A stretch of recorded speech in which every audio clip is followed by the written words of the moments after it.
আমাদের আজকের রেসিপি আলুর পরোটা। আলুর পরোটা সকলেরই খুব পছন্দের, আর এটির একটি সুবিধা হলো এটি খাওয়ার জন্য এর সাথে আলাদা কোনো ডিশের প্রয়োজন পড়ে না। তো চলুন ঝটপট বানিয়ে ফেলি আলুর পরোটা।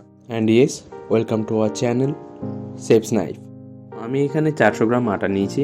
এবার এতে দেবো 1 চা চামচ নুন, 1 চা চামচ চিনি এবং 1 চা চামচ ঘি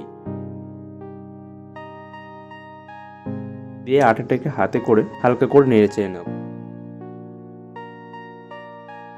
এবার আটাটার মধ্যে অল্প অল্প করে গরম জল দেব এবং হাতে করে মাখতে থাকবো।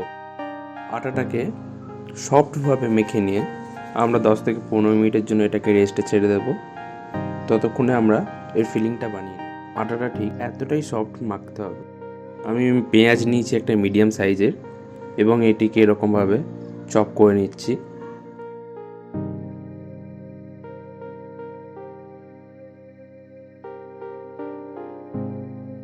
আমি আদা নিয়েছি 5 গ্রাম মতো।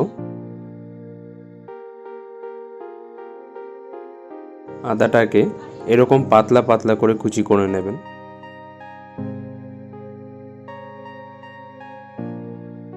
লঙ্কা স্বাদ মতো এরকম পাতলা পাতলা করে কুচি করে নেবেন। আমি এখানে 5টা মিডিয়াম সাইজের আলু প্রেসার কুকার সিদ্ধ করে এই চোকলা ছাড়িয়ে নিয়েছি। এভাবে আলুগুলো এখন আমি একটু গ্রেট করে নেব। আপনারা চাইলে এটা চামচ দিয়েও বা প্রেস করেও এটাকে মাখতে পারেন। এবারে আলুটাকে মাখার জন্য একটা মশলা বানিয়ে নেব। এবার একটি গরম প্যানে অল্প বাটার দিয়ে তার মধ্যে পেঁয়াজ কুচিগুলো দিয়ে সেগুলো একটু গোল্ডেন ব্রাউন করে ভেজে নেব। পেঁয়াজগুলো ভাজা হয়ে গেলে এর মধ্যে এবার আদা কুচিগুলো দিয়ে ভেজে নেব।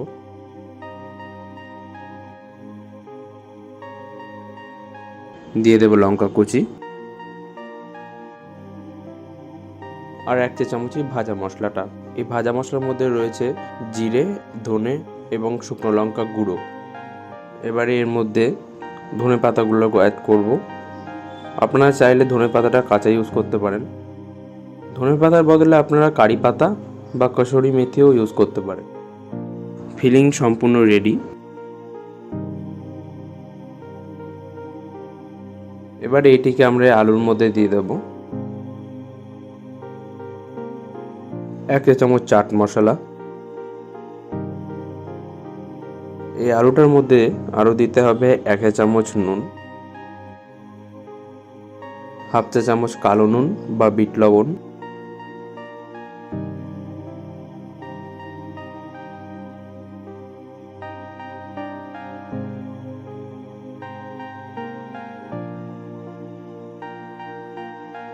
আটাটা প্রায় 15 মিনিট রেস্ট হয়ে গিয়েছে। এবারে এটির লেচি কেটে নেব। লেচিটা একটু বড় বড় করে কেটে নেব। আপনারা দেখতেই পাচ্ছেন ঠিক এতটা বড় বড় লেচি কেটে নেবেন। এবার একটি লেচি হাতে করে প্রেস করে একটু বড় করে নেব।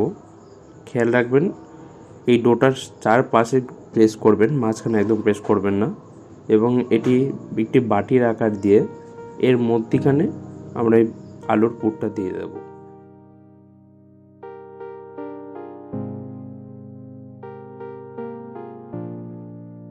এবারে স্টেপটা একটু ভালো করে খেয়াল করবেন। এভাবে ডোয়ের চারপাশটা আস্তে আস্তে করে চিপটে দিয়ে শেষে একদম মুড়িয়ে এটাকে জড়ো করে দেব। এই স্টেপটা খুবই আলগা হাতে করবেন। আমি ঠিক যেভাবে দেখাচ্ছি সেভাবে করবেন। হ্যাঁ, এভাবেই ঠিক আস্তে আস্তে এটাকে মুড়িয়ে দেবেন আলগা হাতে। আশা করি আপনারা বুঝেছেন।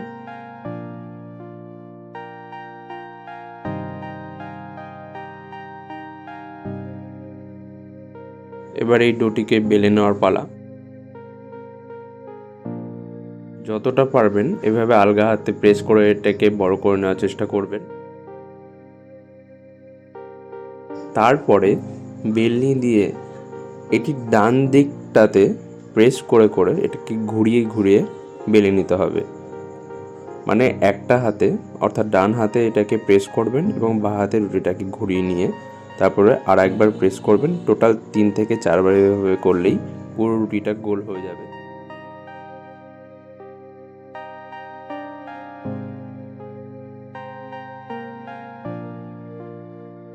এবার পরোটাটা সেঁকে নেব। আমরা প্রথমে ঘি বা তেলের ইউজ করব না, প্রথমে গরম তাওয়াতে পরোটাটা দিয়ে দেব এবং এখনই আমি এতে ঘি ইউজ করব। আমি 1 চা চামচ ঘি দিচ্ছি, দিয়ে ভালো করে এটার মধ্যে ছড়িয়ে দিচ্ছি। আপনারা চাইলে বাটার বা তেল ব্যবহার করতে পারেন। এবার এটাকে উল্টে দেব এবং এই পিঠেও একটু ঘি লাগিয়ে দেব, দিয়ে দুটো পিঠই ভালো করে ভেজে নেব।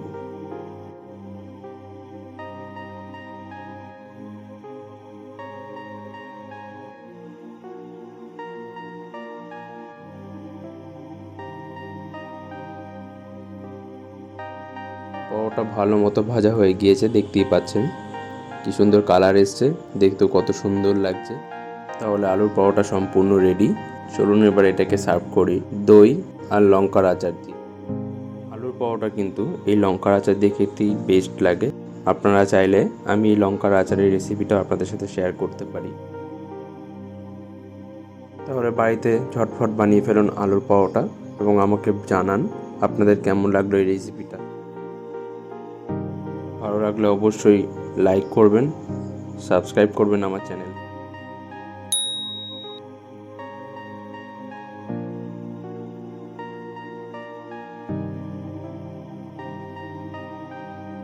Thank you.